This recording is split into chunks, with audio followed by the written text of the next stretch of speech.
नमस्ते. आणि काय म्हणता? काय नाही, आज चिकन बनवायचं ठरलं आहे.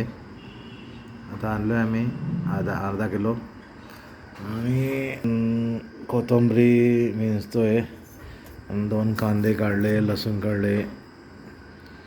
आता याच्यानंतर हे केल्यानंतर मग ते पेस्ट तयार करायचं आहे. मग तुम्हाला सांगतो एक 1 बाय 1. मग जरा थांबा 2 सेकंडसाठी.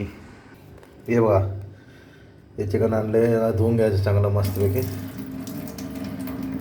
आणि याला जरा हळद, चटणी आणि हळद, चटणी आणि मीठ जरा टाकून मॅरिनेटला ठेवायचं. हे बघा, आता हळद चटणी लावून असं ठेवलं बघा. आता याला अर्धा तास असं ठेवायचं आणि मॅरिनेटला हे होऊ द्यायचं, त्याला मुरू द्यायचं.